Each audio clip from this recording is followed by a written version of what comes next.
Isa sa mga programang ipapatupad ngayon ng Bureau of Customs o BOC sa mga usaping paglalakbay ng mga pasahero sa mga paliparan sa Pilipinas ay ang pagpapalabas ng mga video bilang paalala sa mga umaalis at dumarating sa bansa. Kasunod ito ng mga reklamo ng mga pasaherong hindi batid ang umiiral na batas, partikular na sa limitasyon ng halagang dapat ideklara at sa mga patakaran sa pagdadala ng bagahe. Si Cherry Light magbabalita. Aminado si BOC Commissioner Ariel Nepomuceno na maraming Pilipinong biyahero ang hindi pa pamilyar sa mga patakaran sa paliparan, lalo na ang mga umaalis at dumarating mula sa ibang bansa. Kaya bahagi ng transparency program ng BOC ang paglalagay ng malinaw na digital at traditional na mga anunsyo para gabayan ang mga pasaherong may dalang bagahe at kailangang magbayad ng buwis. Upang malaman ng ating mga kababayan, ano ba yung mga dapat nilang gawin, yung do's and don'ts. Ito, usual issue ito eh.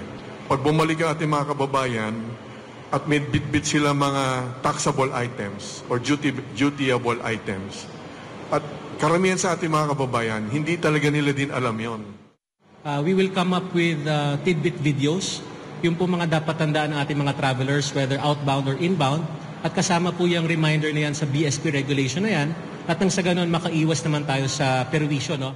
Isa rin sa umiiral na batas ng customs ang pagbabawal sa paglabas ng sariling pera ng pasahero na higit sa 50,000 piso. Di po kayo pwede maglabas ng more than 50,000 pesos ng sarili nating pera. Magkano po yung pwede nyong ilabas? Depende na ho yan dun sa mag-a-accept na bansa. Universally po, ang limit po para dapat i-declare nyo is more than $10,000.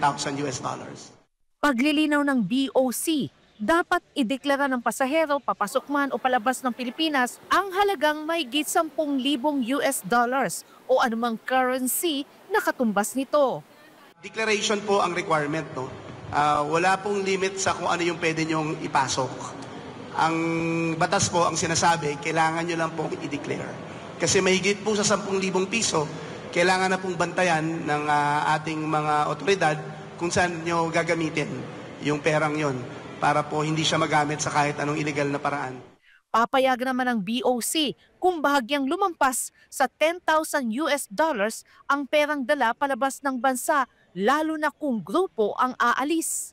Maaari rin itong ipaubaya sa bansang pupuntahan para ipatupad ang kanilang domestic law hinggil sa limitasyon ng foreign currency declaration. Para sa Diyos at sa Pilipinas kung mahal, Cherry Light, SMNA News.